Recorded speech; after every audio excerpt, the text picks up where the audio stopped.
بسم اللہ الرحمن الرحیم الحمد للہ رب العالمین وصلی اللہ علی سیدنا محمد وآلہ الطاہرین اللہم صلی علی محمد وآل محمد۔ حقیقتاً یہ ہے کہ مجھے چاہیے کہ میں معارف ولایت کے برادران جو ہے ان کے کا شکر گزار ہو جاؤں کہ انہوں نے موقع دیا ہے کہ میں جو ہے کچھ لب کشائی کر سکوں جناب سیدہ طاہرہ کی عصمت کے حوالے سے، چونکہ آج کل یہ موضوع بہت زیادہ ڈسکس کیا جا رہا ہے۔ بعض نے یہاں تک جرأت کی ہے کہ جناب سیدہ مثلاً اپنے فلاں مطالبے میں فلاں بات میں عیاذ باللہ وہ غلطی پہ تھیں، تو یہاں یعنی فیصلہ جو ہے وہ اسی بات سے ہو جاتا ہے کہ جناب سیدہ معصومہ تھیں، اور معصوم جو ہے وہ اس طرح کی غلطی قطع نہیں کر سکتا کہ وہ کسی کا مال جو ہے ناجائز جا کر اس کا مطالبہ کرے اور اپنے لیے لینا چاہے۔ جب عصمت ثابت ہو گئی تو پھر مقابل میں کوئی بھی ہو کوئی مطالبہ ہو معصوم کا، کسی کے سامنے ہو، کسی جگہ پر ہو، وہاں ہم یہی نتیجہ نکالیں گے کہ معصوم ہستی ہے، ان سے کوئی گناہ نہیں ہو سکتا، لہٰذا اگر غلطی ہے تو کسی اور کی ہو سکتی ہے۔ عصمت کے حوالے سے کہ جناب سیدہ معصومہ تھیں، بہت ساری دلیلیں ذکر کی جا سکتی ہیں، لیکن مختصر طریقے پر میں 3 چیزیں یہاں ذکر کرنا چاہوں گا۔ سب سے پہلی چیز تو یہی آیت تطہیر ہے کہ اللہ تعالیٰ نے کہا کہ میں نے اہل بیت کو ایسے پاک کر دیا ہے کہ جیسے پاک کرنے کا حق ہے۔ اب اللہ تعالیٰ نے جس کو پاک کیا ہو، ایک اللہ تعالیٰ نے اس ہستی کو پورے مسلمہ امت میں سے چنا ہو اس لیے کہ اللہ اسے پاک کرے، تو یہ کیسے ہو سکتا ہے کہ وہ جا کر کسی کے مال کے بارے میں عیاذ باللہ جو ہے وہ ناحق دعویٰ کرے، اس کا وہ مال نہ ہو لیکن کہے کہ میرا مال ہے؟ کیسے ہو سکتا ہے؟ یعنی یہ پاک تو نہ ہوا، یعنی جو اپنے مال کے علاوہ دوسرے مال کا جا کر مطالبہ کرتا ہے تو وہ پاک تو نہ کہلائے گا، جبکہ اللہ تعالیٰ کہتا ہے کہ میں نے ایسے پاک کیا ہے جیسے پاک کرنے کا حق ہے۔ اور جناب سیدہ طاہرہ وہ ہستی ہیں کہ جو اہل بیت کا متفق علیہ فرد ہیں، اہل سنت ہوں، شیعہ ہوں، تمام کے نزدیک جناب سیدہ اہل بیت کا یقینی فرد ہے۔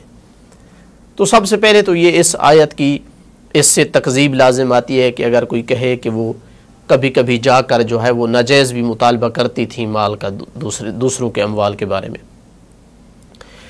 دوسری بات کہ صحیح ترین احادیث میں یہ چیز وارد ہوئی ہے کہ جناب سیدہ جناب مریم کا درجہ رکھتی ہیں، بلکہ ان سے بھی افضل ہیں۔ مثلا ان میں سے میں 2-3 حدیثیں ذکر کروں گا۔ پہلی حدیث مسند احمد میں ہے، جلد نمبر 4 اور صفحہ نمبر 409۔ میں صرف ایک حوالہ لے کر کے آیا ہوں، ورنہ 10 جو ہے کتب کا حوالہ دیا جا سکتا ہے ہر ایک حدیث کے حوالے سے۔ جتنے محققین تھے اس کتاب کے اوپر، سب نے کہا ہے کہ یہ حدیث صحیح و سند ہے۔ یعنی میں جس کتاب کا حوالہ دے رہا ہوں، یہ یعنی جس نسخے کا، یہ لبنان بیروت مؤسسۃ الرسالہ سے چھپی ہے 1416 میں۔ ان ابن عباس راوی ہے اس کا، قال خط رسول اللہ صلی اللہ علیہ وآلہ وسلم فی الارض 4 خطوط، رسول اللہ صلی اللہ علیہ وآلہ وسلم نے زمین پر 4 خط کھینچے۔ دیکھیں یہ طریقہ سکھانے کا وہاں کیا جاتا ہے جہاں قصد ہو کہ اس کو لوگ یاد رکھیں، بھولے نہیں، ورنہ زبان سے بھی بات کہی جا سکتی ہے۔ جب کسی کو لکھ کر دیا جاتا ہے نا، اس وقت بلیک بورڈ نہیں ہوتے تھے، زمین کو استعمال کیا جاتا تھا، لکھ کر جو چیز دی جاتی ہے وہ اس لیے ہوتی ہے کہ بخوبی سمجھیں اور اس کو بھولے نہیں۔ 4 خط کھینچے اللہ کے رسول نے، پھر فرمایا اتدرون ما ھذا، تم جانتے ہو یہ خط کیا ہے؟ یہ لکیریں جو 4 کھینچی ہیں یہ کیا ہیں؟ فقالوا اللہ ورسولہ اعلم، اللہ اور اس کا رسول جانتے ہیں کہ یہ کیا ہے۔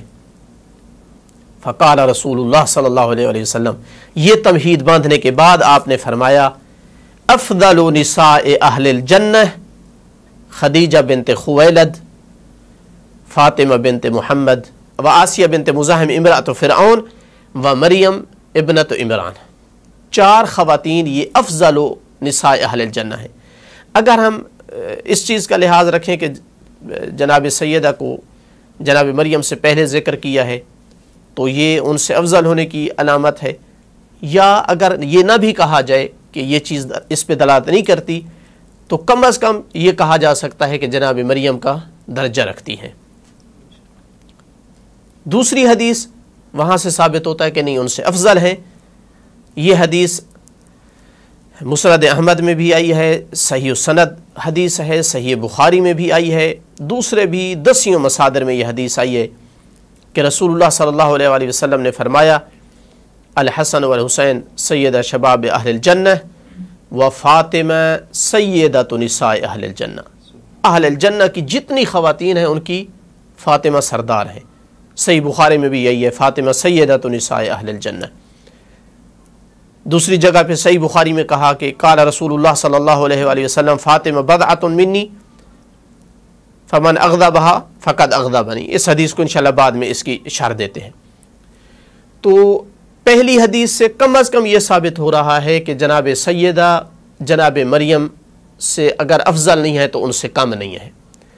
اس دوسری حدیث سے یہ ثابت ہو رہا ہے کہ جنت کی جتنی خواتین ہیں ان سب سے جناب سید افضل ہیں، ان کی سردار، ان کی آقا زادی ہیں۔ اب جناب مریم کا کیا مقام ہے، اس حوالے سے اگر ہم جناب مریم کا مقام دیکھتے ہیں تو قرآن مجید ارشاد فرما رہا ہے وَإِذْ قَالَتِ الْمَلَائِكَةُ يَا مَرْيَمُ إِنَّ اللَّهَ اصْطَفَاكِ وَطَهَّرَكِ وَاصْطَفَاكِ عَلَى نِسَاءِ الْعَالَمِينَ، جب ملائکہ نے کہا اے مریم بے شک اللہ نے تجھے چن لیا ہے، مصطفیٰ بنا لیا ہے، وَطَهَّرَكِ اور تجھے پاک بنایا ہے، وَاصْطَفَاكِ عَلَى نِسَاءِ الْعَالَمِينَ عالمین کی خواتین پر تجھے چن لیا ہے۔ تو جناب مریم کو 2 دفعہ اللہ نے ان کا استفاء کیا ہے، انہیں چنا ہے، اور ان 2 دفعہ کے چننے کے درمیان ان کو پاک بنایا ہے۔ اب جناب مریم کی عصمت اور طہارت اس آیت سے بالکل واضح ہو رہی ہے، جلی ہو رہی ہے ان کی عصمت و طہارت کہ اللہ نے ان کو مصطفیٰ بنایا ہے اور ان کو پاک بنایا ہے۔ تو کیسے وہ معصوم نہ ہو جو جناب مریم کی بھی سردار ہیں، سیدۃ نساء اہل الجنہ ہیں۔ تو یہ حدیثیں جو میں نے عرض کی ہیں صحیح سند احادیث، اس آیت کے ساتھ اگر ان کو ملایا جائے تو نتیجہ یہی نکلتا ہے کہ جناب فاطمہ زہرا سلام اللہ علیہا صرف معصوم نہیں ہیں بلکہ معصوم خواتین کی بھی سردار ہیں۔ تیسری چیز جو میں عرض کرنا چاہ رہا تھا عصمت کے حوالے سے وہ یہ ہے کہ ابھی میں نے حدیث پڑھی ہے صحیح البخاری کی کہ جس میں صحیح بخاری والا نقل کر رہا ہے رسول اکرم صلی اللہ علیہ وآلہ وسلم سے فاطمہ بضعۃ منی فمن اغضبها فقد اغضبنی۔ اس مضمون کی حدیثیں یعنی 10 سینکڑوں مصادر میں مل جائیں گی اور صحیح سند احادیث کے ساتھ کہ اللہ کے رسول نے فرمایا کہ فاطمہ کو جس نے بھی غضبناک کیا اس نے مجھے غضبناک کیا، فاطمہ کو جس نے اذیت کی اس نے مجھے اذیت کی۔ تو اب اگر ایاز باللہ جناب سیدہ سے کوئی غلطی ہو سکتی تھی تو پھر اس کا مطلب ہے وہ کسی پر غلط طریقے سے بھی غضبناک ہو سکتی تھی، ناجائز حق پہ بھی غلط، وہ حق نہ ہونے کے باوجود بھی غضبناک ہو سکتی تھی۔ تو کیسے رسول اکرم صلی اللہ علیہ وآلہ وسلم فرما رہے ہیں کہ فاطمہ جس پر غضبناک ہوئی اس پر میں غضبناک ہوا، جس پر میں ہوا تو اس پر اللہ تعالیٰ غضبناک ہوا۔ یہ تب ہو سکتا تھا جب رسول اللہ کو پورا یقین تھا کہ میری بیٹی معصوم ہے، میری بیٹی کبھی بھی کسی کے مال پر ناجائز مطالبہ نہیں کر سکتی ہے، کسی کے ساتھ ناانصافی نہیں کر سکتی ہے، تب ہی تو ان کی کے غصے اور ناراضگی کو اپنا ناراضگی قرار دی اور ان کی رضا کو اپنے رضا قرار دی۔ یہ جناب سیدہ کی عصمت پر انتہائی واضح اور روشن دلیل ہے کہ اگر وہ معصوم نہ ہوتی تو ان کو یہ مقام ممکن نہیں تھا کہ رسول اللہ یہ مقام عطا کرتے کہ اگر فاطمہ کسی پر ناراض ہوئی تو اس پر میں ناراض ہوں۔ یہ عصمت ہوتے ہوئے ایسا کہا جا سکتا تھا ورنہ ممکن نہیں تھا۔ یعنی یہ کہنا کہ جناب سیدہ سلام اللہ علیہا وہ اس مسئلے میں مطالبہ کرنے میں جان بوجھ کر ایاز باللہ انہوں نے جھوٹ نہیں بولا، لیکن وہ غلطی پر تھیں. یہ کہنا جھوٹ کی نسبت دینے سے کم نہیں ہے. یعنی جس طرح ان کی طرف جھوٹ دینے کی نسبت یہ قرآن اور حدیث کی اور رسول اللہ کی تکذیب ہے، ان کو جھٹلانا ہے، اسی طرح انہیں ایاز باللہ غلط کہنا بھی، چونکہ غلطی پر کہنے کا مطلب یہ ہے کہ وہ مسئلہ نہیں جانتی تھیں. اب میراث کا مسئلہ کہ انبیاء کی میراث ہوتی ہے یا نہیں ہوتی، یہ یعنی اہم ترین مسائل میں سے ہے اسلام کے. جو خاتون میراث کا ایک مسئلہ نہیں جانتی ہے، کیسے اللہ تعالیٰ نے انہیں یعنی جنت کی تمام خواتین کی جو ہے وہ سردار قرار دیا ہے؟ کیسے ایسی خاتون کو اللہ نے پاک ہونے کا ان کا اعلان کیا ہے، باوجود اس کے کہ وہ چھوٹے سے مسائل سے وہ جو ہے نابلد تھیں؟ اصلاً یہ کہنا یعنی ٹکراتا ہے قرآن مجید کی ان آیات کے ساتھ اور جناب سیدہ کو جو مقام دیا گیا اس مقام کے ساتھ. یعنی وہ لوگ تو جانتے تھے کہ جو کبھی قرآن کی فلاں آیت کا معنی ان کو نہیں آتا، کبھی فلاں معنی نہیں آتا، کلالہ کا کیا معنی ہے، فاکہۃ و ابا کا کیا معنی ہے، بڑا عرصے تک یعنی ایک ایک لفظ جو ہے کتنی بار کہنا پڑتا تھا ان کو کہ لولا علی لہلک فلان. جبکہ جناب سیدہ جن کی عصمت و طہارت کی قرآن نے گواہی دی، کہ جن کے مقام کی اللہ کے رسول نے گواہی دی، وہ اس مسئلے کو نہیں جانتی تھی. کیسے ہو سکتا ہے اصلاً؟ پھر یہ یہاں تک نہیں رکے گا کہ یہ جناب سیدہ کی ایاز باللہ ان کا خطا تھی. یہ تو رسول اللہ صلی اللہ علیہ وسلم پہ بھی حرف آتا ہے کہ یہ مسئلہ وہ مسئلہ تھا جس کا تعلق یا رسول خدا سے تھا یا جناب سیدہ سے تھا. چونکہ میراث ہونی تھی تو رسول اللہ کی ہونی تھی، اور جس نے وارث بننا تھا وہ جناب سیدہ نے بننا تھا. تو یہ کیسے ممکن ہوا کہ 23 سالہ اپنی زندگی میں دوسرے مسلمانوں کو تو چھوٹے چھوٹے مسائل بتاتے رہے کہ اگر کسی کو تھوڑا سا جلد پہ نا کوئی اگر زخم لگا دے تو اس کی اتنی دیت ہے، یا یوں کہوں اتنا تو بتاتے رہے کہ اگر واش روم میں بیت الخلاء میں جاتے ہیں تو وہاں پہلے دایاں پاؤں رکھنا ہے یا بایاں پاؤں. لیکن اپنی بیٹی کو اتنے تک نہیں بتایا کہ میری کوئی میراث بھی ہوگی یا نہیں. تو کیا خیال ہے، یعنی رسول اکرم صلی اللہ علیہ وآلہ وسلم پر یہ حرف آتا ہے یا نہیں کہ ایاز باللہ انہوں نے کوتاہی کی ہے اپنی بیٹی کو یہ مسئلہ جو ان سے تعلق رکھتا تھا ان کو نہیں بتایا، لیکن دوسرے مسلمانوں کو بتا دیا جن کا اس مسئلے سے کوئی تعلق نہیں تھا. یہ باپ اور بیٹی کے درمیان کا معاملہ تھا کہ میراث ہونی ہے یا نہیں ہونی. پھر صرف رسول خدا صلی اللہ علیہ وسلم پہ حرف نہیں آتا، مولا علی علیہ السلام پہ حرف آتا ہے. کیونکہ جناب سیدہ سلام اللہ علیہ جب مطالبہ کرنے کے لیے جا رہی تھیں تو گھر سے باہر جا رہی تھیں، اور خاتون اسلام کے قوانین میں سے ہے کہ شوہر کی اجازت کے بغیر ایک قدم باہر نہیں رکھ سکتی ان کے گھر سے. حتیٰ روایات میں ہے کہ اپنے بابا کی ذریح اقدس کی زیارت کے لیے جایا کرتی تھیں تو مولا علی علیہ السلام سے اجازت لیا کرتی تھی. اب جب فدق کا مطالبہ کرنے جا رہی تھی تو مسلمانوں سے میں سوال کروں گا کہ کیا مولا علی علیہ السلام سے اجازت لی تھی یا نہیں لی تھی؟ اگر ایاز باللہ نہیں لی تھی تو اس کا مطلب ہے کہ جناب سیدہ کو پھر آپ گناہگار کہنا چاہتے ہیں اور آیات تطہیر کو جھٹلانا چاہتے ہیں. اور اگر اجازت لے کر کے گئی ہیں تو کیا مولا علی علیہ السلام بھی مسئلے کو نہیں جانتے تھے، جس طرح آپ نے جرأت کرتے ہوئے یہ کہا ہے کہ جناب سیدہ مسئلے کو نہیں جانتی تھی؟ مولا علی علیہ السلام کو کیسے کہیں گے کہ وہ نہیں جانتے تھے، جبکہ رسول اللہ صلی اللہ علیہ وآلہ وسلم تو آخر حیات تک فرماتے رہے تھے کہ اقضاکم علی، تم میں سے سب سے زیادہ واقع کے مطابق احکام اسلامیہ کے مطابق جو فیصلے کر سکتا ہے وہ علی کی ذات ہے.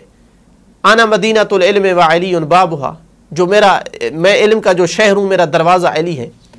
تو اس کا مطلب ہے کہ جناب سیدہ اگر گئی ہیں تو علی علیہ السلام کی اجازت سے گئی ہے، اور علی علیہ السلام نے اجازت دی ہے تو اس کا مطلب ہے کہ وہ مسئلہ جانتی تھی، اور مسئلہ شریعت میں ایسے ہی تھا جیسے جناب سیدہ سلام اللہ علیہ نے پیش کیا ہے. تو لہٰذا ان کو خطا پر کہنا، یعنی جس طرح کہا جاتا ہے کہ ہوش کے ناخن لینے چاہیے. اس سے رسول اکرم صلی اللہ علیہ وسلم پہ حرف آ رہا ہے، اس پر مولا علی علیہ السلام پر حرف آ رہا ہے. اور پھر اگر وہ خطا پہ تھیں تو دوسرے مسلمانوں کو کیوں نہیں اس مسئلے کا علم ہوا کہ مسئلہ تو یہ تھا جو خلفاء نے پیش کیا ہے، جناب سیدہ ایاز باللہ خطا پہ تھی، جبکہ